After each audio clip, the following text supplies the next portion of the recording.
en las próximas semanas, meses, etcétera. Y la pregunta es, ¿esta reforma va a fortalecer la democracia o va a concentrar todavía más poder en el gobierno, Sergio? He vivido yo 2 procesos electorales, desde adentro, digamos, en el INE como representante, en el 21, platicado mucho en el 21, y en el 24, cuando fue la elección de la doctora Claudia Sheinbaum. ¿Qué te diría yo que es indispensable y fundamental? Incluso como fuerza mayoritaria, que haya certeza en las determinaciones que toma un árbitro. Y te lo digo además con mucha convicción, porque en el 24 se trató de socavar con argumentos falsos esta posibilidad de que Morena accediera a los diputados que por ley y por la Constitución nos correspondían. Es decir, no podemos ni cambiar las reglas a conveniencia, ni modificar las decisiones históricas que se han dado, la historia de nuestras elecciones, por caprichos o deseos. Y eso pasa por fortalecer las instituciones, porque haya certeza, porque hay independencia, porque se cuenten con los recursos, pero aquí hay que matizar algunos temas. Sí ha habido una exigencia de la gente porque no haya un dispendio exagerado en los procesos electorales, tanto de órganos como de partidos, ¿eh? Sí, entiendo. De órganos y de partidos. Lo que se gasta a nivel federal y a nivel local, porque los partidos recibimos financiamiento no solo del INE, sino también en los estados, es una cantidad importante que va más o menos por los 10,000 millones de pesos. ¿Qué tenemos que hacer? Sí, entender que estamos en una realidad social y simplificar. Ese es un primer tema que se ha puesto sobre la mesa. Eso no significa ni debilitar. Nunca a costa de la democracia. Eso no significa debilitar las instituciones ni hacer que se pierda la certeza, porque entonces, pues no es un ganar-ganar. ¿Qué diría yo? Vamos en la ruta de este diálogo. ¿Cómo se está construyendo esta reforma? Que a mí me ha parecido interesante. Primero en varias fases y de forma lenta, sin apresuramientos. Esto de entrada a mí me parece que es sano, porque las cosas que se hacen rápidamente y en las rodillas siempre terminan mal. Lo hemos visto. En algunas ocasiones. Este tema es muy importante porque son las reglas del juego con las que los ciudadanos van a definir a los que los gobiernen en los poderes ejecutivos, en las legislaturas y ahora también en el poder judicial. Nada tiene tanta relevancia como esto, porque a partir de ahí surge todo: las políticas públicas, las acciones de gobierno, las leyes, incluso la definición que ahora se tiene en el Poder Judicial. Entonces es muy relevante y por eso tiene tanto interés. ¿Qué hemos señalado nosotros? Que derivado del proceso del 24, sí traemos un mandato para, digamos, refrescar o modificar algunas cuestiones que la gente demanda. Ha señalado la presidenta el tema de los plurinominales. No es estigmatizarlos per se. Bueno, tú eres plurinominal. No es decir, siempre has sido plurinominal. No es decir que son malos per se. Es tratar de democratizar más quiénes son las personas que van a ir por esa representación. Las que van de mayoría y van en tierra, pues ganan o pierden en ese territorio. Sí. Pero los plurinominales que tienen una, digamos, posibilidad de acceder, que sean más democráticos y que no veamos decisiones populares de todos los partidos. En Morena, ¿qué tenemos? Esquemas, digamos, uno mixto, donde muchas personas, diputadas y diputados, llegan por la vía de la tómbola, que le llamamos, está en nuestros estatutos, y lo que queremos hacer con eso es democratizar para que militantes del partido puedan acceder a esto, que muchas veces, o han visto históricamente militantes de partidos que han gobernado, esa posibilidad lejanísima, imposible. Y ahora no, aquí lo democratizamos y lo visualizamos también en una combinación donde también hay una elección por parte de la Comisión Nacional de Elecciones. Pero esa es elección de cada partido, en todo caso. Es elección de cada partido. Y así debería de ser, ¿no? Mira, yo creo que sí es importante entender que si los partidos son el vehículo para acceder al poder público, porque eso lo establece la Constitución, la forma de acceder al poder público es a través de los partidos, que estos tengan mayor cercanía y mayor apertura democrática con sus militantes o simpatizantes del partido que sean. Eso sí es importante, porque si no se vuelve un coto de poder y entonces esta disposición de la Constitución pues se vuelve letra muerta. Los partidos políticos son la vía para acceder al poder. Tenemos también las candidaturas ciudadanas, pero son más complejas. No son, digamos, el vehículo ordinario.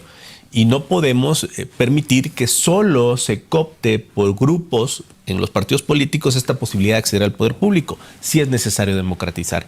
Y eso es algo con lo que estamos comprometidos. Ahora, a ver, ya hay algunos cambios, ¿no?, que se han anticipado de alguna manera. Quitarle dinero al INE, pero también ya sabemos lo que pasa cuando hay un exceso de austeridad, ¿no, Sergio? E insisto, ¿a costa de la democracia o estamos en otro momento histórico? No podemos hacer una determinación tajante de que la austeridad va en contra de la democracia. Creo que tenemos que empatarlas.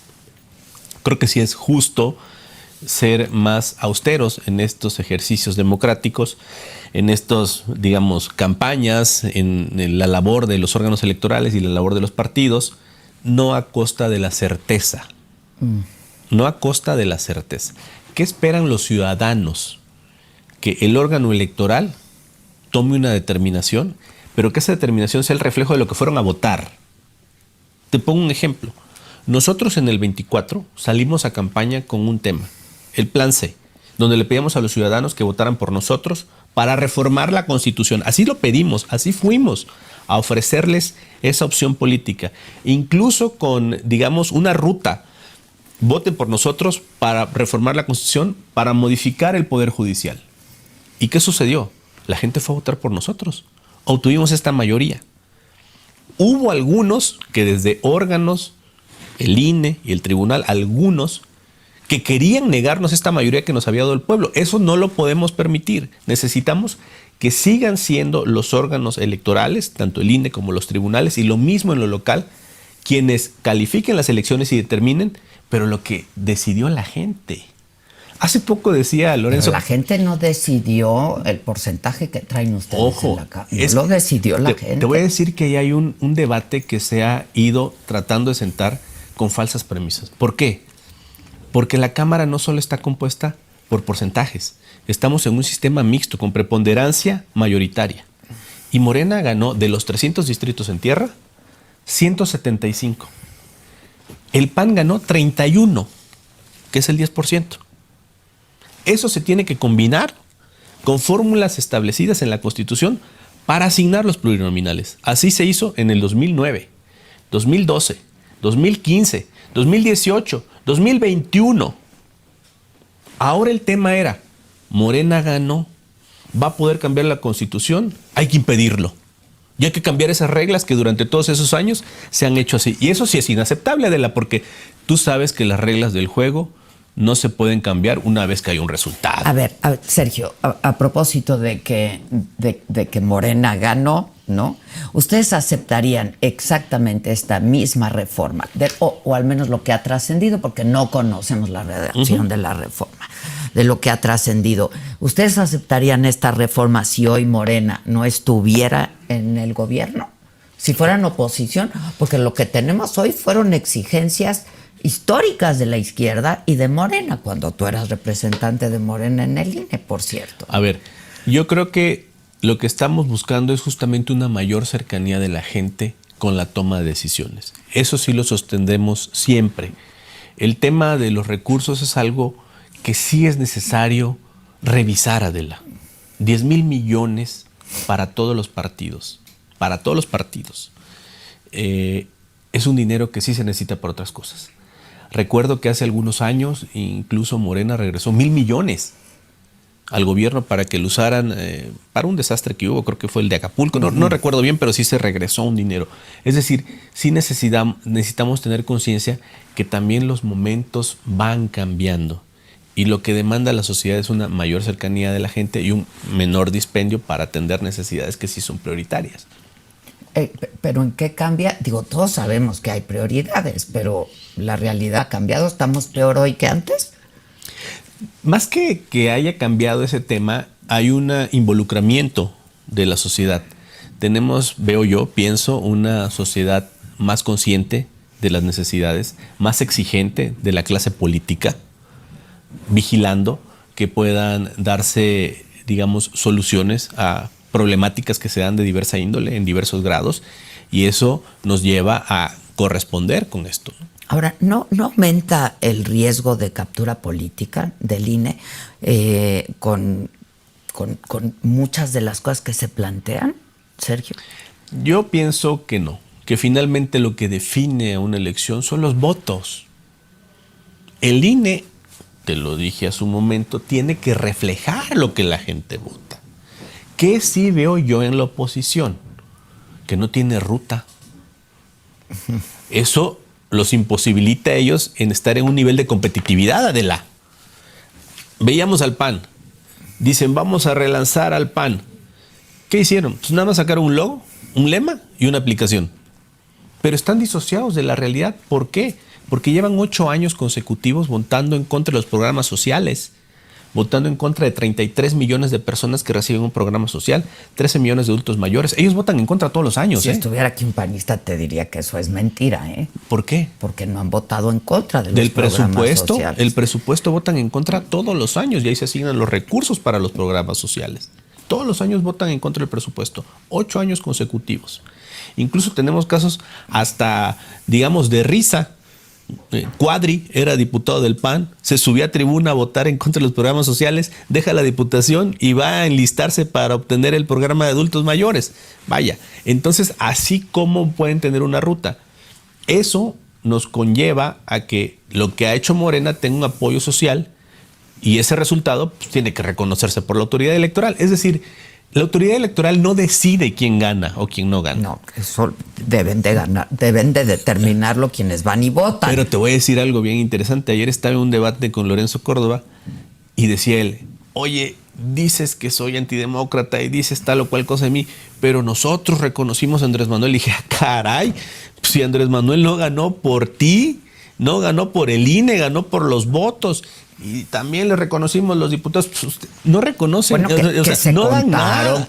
Pues, pero es algo derivado de la voluntad popular, no de la buena voluntad o la concesión graciosa que tenga un órgano. Sí, entiendo. Esa parte pero, sí hay que aclararla.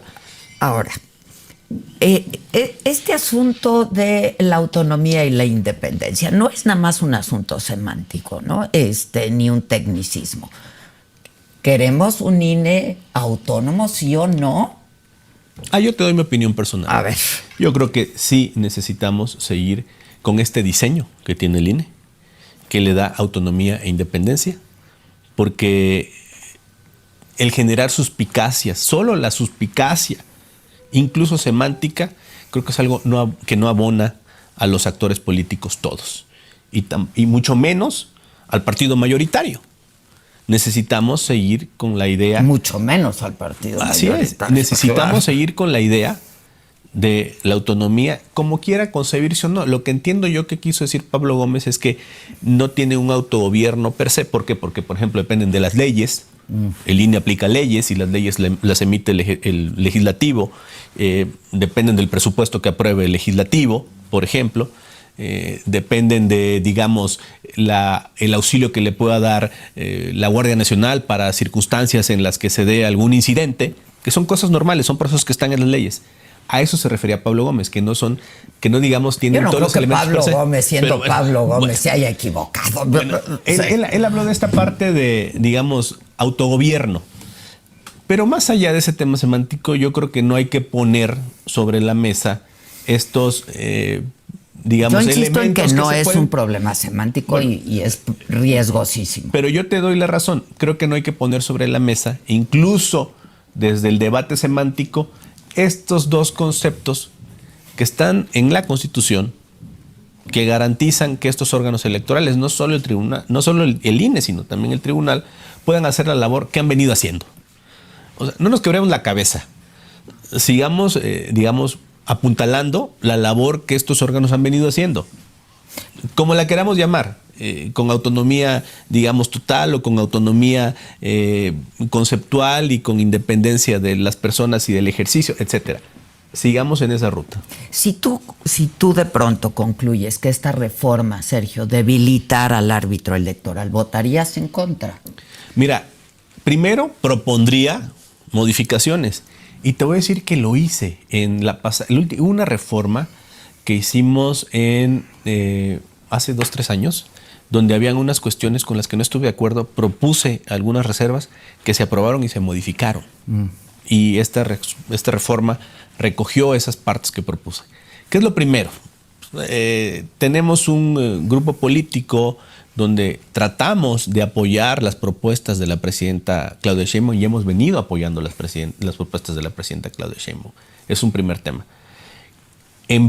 Más que apoyando. En varias iniciativas hemos enriquecido lo que ha llegado del Ejecutivo para fortalecerlo, para mejorarlo, para optimizarlo en varias. Incluso en algunas hemos corregido en este proceso legislativo del Senado a la Cámara o de la Cámara al Senado. Es decir, si hay un proceso, digamos, de revisión, de análisis, de ponderación y de mejora. Si se diera el caso que a mi juicio hubiera algo que tuviera que mejorarse, pues lo que haría sería proponer su modificación, por supuesto.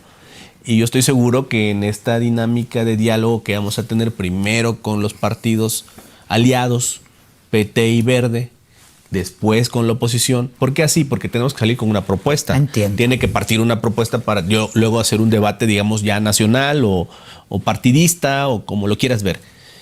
Pero en esta dinámica de pasos sí hay posibilidad de enriquecer las ideas que van formándose poco a poco.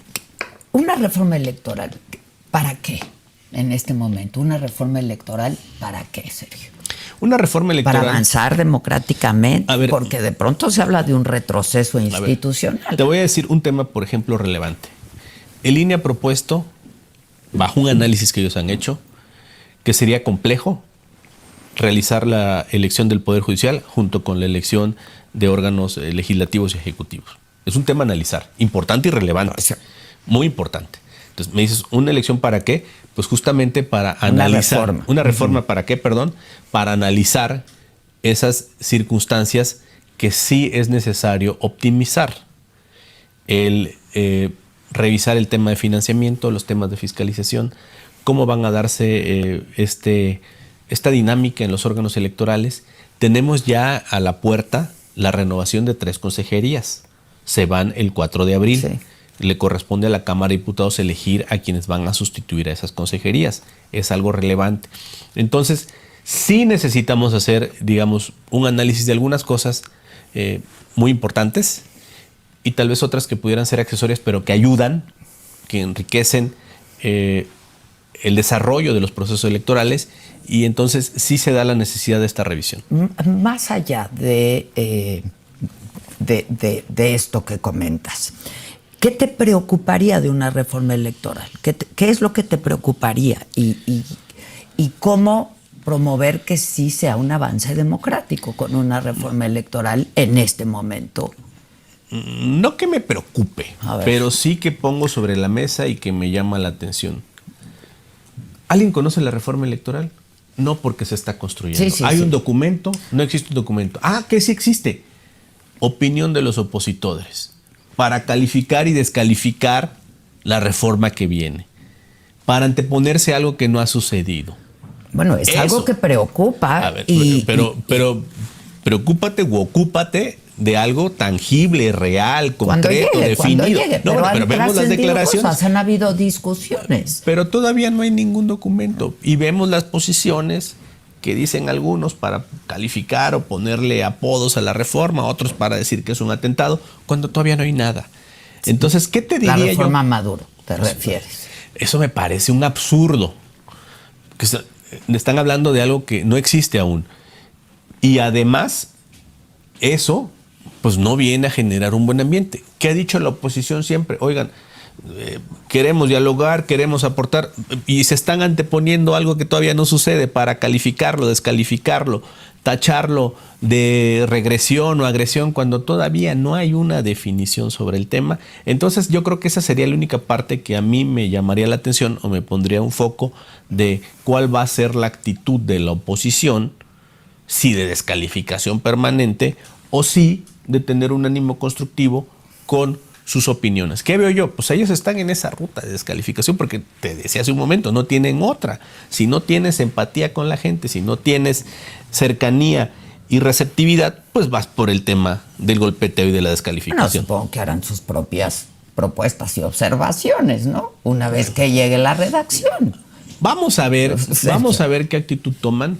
Veíamos que algunos incluso querían hacer unas propuestas. Ahí estaba estos del partido de Claudio X González que fueron a la Cámara la semana pasada o antepasada, que dicen que van a hacer una propuesta, que la van a presentar ahí con los del PAN. ¿No? Sí, bueno, la van a presentar con los del PAN. A ver qué retoman los del PAN. Ellos están en la construcción de un partido, ¿no? Entonces, vamos a ver cómo se dan las cosas. ¿Qué diría yo? No nos apresuremos, no nos precipitemos. Está bien tener este intercambio de opiniones en cualquier sede. Coincides en que este es el tema hoy. Es el tema. Es un tema relevante, es un tema que tiene la mayor importancia porque te lo decía hace un momento, implican la modificación o no de las reglas para acceder al poder público. Y desde el poder público suceden las cosas. Se hacen leyes, se determinan políticas públicas, política exterior. Surge de ahí la forma en la que México se conduce en el presente y hacia el futuro. Entonces sí tiene mucha importancia. A la gente le interesa. Y hay mucha preocupación, Sergio, porque hemos visto, y perdona que te lo diga así, la destrucción de varias instituciones democráticas. Ya lo vimos, la película, pues. Yo creo que hay que poner las cosas en su dimensión. No puede haber un blanco y negro, Adela. Yo siento que sí tenemos que ser más analíticos caso por caso y ver cuál es la finalidad. Y también entender que lo que nosotros buscamos y la forma en la que la gente nos dio la confianza, y a mí me lo dicen en la calle, votamos por ustedes para que cambie la Constitución. Gente en la calle tiene mucha claridad de esos temas. Ante esa demanda social, tenemos nosotros también que corresponder. Pero que cambie la Constitución, quede la Constitución, pues ya le cambiaron muchas cosas. Te lo digo, por ejemplo, cuando se dio el tema del Poder Judicial. La gente en la calle a mí muchas veces me decía, no le aflojen, votamos por ustedes para que cambien el Poder Judicial. Muchas personas, donde menos te puedes imaginar. Entonces sí hay una politización y eso es bueno. Una sociedad informada, una sociedad involucrada, una sociedad metida en procesos políticos, van enriqueciendo al sistema democrático. Sí, Sergio, pero a ver, si estás hablando de la reforma al Poder Judicial, también el uso de los acordeones fue un descaro, ¿no? A ver, era una elección compleja. Era una elección votaron compleja. Por ustedes por algo y ustedes hablaban del plan C ya desde entonces. Desde antes, desde la campaña, ya eso fue. Pero hemos visto cómo se han ido haciendo de todo el poder está centralizado. Tú en otro momento hubieras dicho no, así no. A ver, ¿qué te digo? Tú no quieres todo el poder concentrado en una sola persona, ¿no? Siempre es importante que haya pluralidad y también diversidad de opiniones. Creo que eso se ha respetado. Vemos que todo el mundo manifiesta lo que desea, lo que quiere. Están las opciones políticas, están los ciudadanos, están los medios que están en esa ruta. Eso es un primer paso que hay que reconocer. El segundo tema, lo que nosotros hemos buscado es una ruta para democratizar instituciones y para que la gente tenga cercanía con esa toma de decisiones, una democracia más participativa, una visualización de que el poder público, el ejercicio del poder público, la toma de decisiones, no sea algo que no tenga una referencia del acontecer social. Y eso es lo que siempre nos va a mantener en la ruta de nuestras políticas públicas, entiéndanse desde los ejecutivos y también nuestras políticas legislativas, en esa ruta de transformación. ¿Con qué no estarías de acuerdo en una reforma electoral? ¿Con qué no estarías de acuerdo? Mira, por ejemplo, el tema de, creo que se ha hablado de la posibilidad de desaparecer los tribunales locales. Creo que es importante que prevalezcan, ayudan al sistema de justicia electoral. Porque conoces muy bien el sistema. Sí. El tema de los soples creo que es algo que hay que valorar. Fíjate que yo presenté una iniciativa en el 2019 donde proponía la desaparición de los soples, porque tienen muchas funciones traslapadas con el INE. Eso es una realidad hasta el momento. Entonces yo creo que en este momento lo que hay que hacer es ponderar su permanencia o no, y si permanecen, cómo eficientar su relación de los soples con el INE para hacer más ágiles los procesos electorales locales. Entonces, sí hay algunos temas que pueden trastocar la ruta electoral que ha dado certeza a todos para llegar ahí.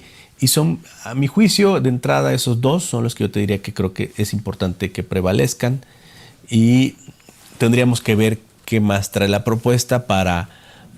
¿Plurinominales? Plurinominales, yo creo que hay que revisar el proceso de integración de los plurinominales.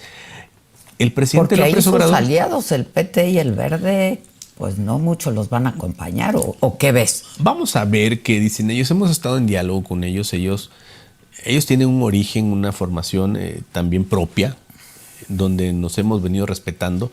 Incluso hemos tenido ya en esta legislatura momentos o episodios donde del diálogo con ellos hemos modificado, digamos, iniciativas originales. El tema del nepotismo, recuerdas que la propuesta iba para que fuera en el 27 y del diálogo que tuvimos con los partidos se pasó hasta el 30, aunque Morena lo va a, digamos, asumir desde el 27 a través de sus normas internas. Es decir, si ha habido un diálogo de respeto y de consideración, así va a seguir siendo. No puede ser de otra forma. A estas personas que nos han dicho que hay una concentración de poder para modificar la Constitución de un partido político, aquí vemos y en otros momentos vemos que es falso. Morena no tiene la posibilidad por sí solo de modificar la Constitución, y este es uno de los casos. Con sus aliados, sí, bueno. Bueno, pero tenemos que dialogar con ellos, y es uno de los casos. Sí, en este. Y en otros tantos casos ellos han aportado modificaciones y propuestas para enriquecer iniciativas constitucionales y legales que hemos incorporado y que han sido buenas. Entonces, no lo veamos como algo negativo, sino yo diría como algo positivo. El tomar en consideración diversas opiniones siempre enriquece un proyecto. Vamos a dialogar con el PT, vamos a dialogar con el Verde, luego vamos a dialogar con la oposición. Quiero pues pensar que el compromiso ampliando. es que no haya un retroceso democrático. Sin duda que alguna. abone a la democracia. Sin duda alguna. Mira, a ver, te pongo otro caso. Y que no haya más concentración de poder y que no la hagan suya también al árbitro electoral. Tienes razón. Te pongo otro caso que a mí me parece relevante reglamentar en ley. El tema de las acciones afirmativas. Pueblos indígenas, discapacidad, diversidad, que no están en ley el día de hoy, sino que están en resoluciones del INE y del Tribunal Electoral, donde muchas veces no hay una certeza para esas minorías o esas personas. Entonces son temas que también hay que darle seguridad. Entonces hay varias aristas que sí es dable revisar y sí es dable tener muy claras. ¿Qué te diría yo que para mí es lo principal, lo fundamental? Que haya reglas, las que sean, las que acordemos, establecidas previamente. Y que no debiliten al Instituto Nacional Electoral, quiero pensar. Que fortalezcan la democracia, pero que sean previas, Adela. No pueden ser posteriores. No puedes decir, es que ya ganaste y no me gustó que ganaste y voy a buscar la forma en la que te vamos a siempre han sido previas. Pues, y luego a quienes no les gusta cómo pierden esa luna. En el 24 lo trataron de hacer de una manera muy fuerte. No les gusta ni aunque ganen. No les gustan las reglas del juego aunque ganen. Sucedió en el 24. Después de la elección hubo una campaña fuerte en medios, con actores políticos y partidistas para tratar de cambiar las reglas después de la elección, para asignar los diputados de forma diferente a como históricamente se venía haciendo. Eso yo creo que es inadmisible, porque entonces sí estamos en un campo donde no hay cancha pareja. Me parece que son interpretaciones distintas. Pero no pueden ser a posteriori. Caso, ¿no? Pero no pueden ser a posteriori. Podemos tener el debate y podemos llegar a una conclusión antes, Adela, para que los jugadores vayan al partido con un conocimiento claro de las reglas. No puedo, después de que finalice el juego, decir, oye, es que los goles, vamos a cambiar la regla, y los goles de aquel van a valer la mitad y los míos van a valer el doble. Eso no es válido.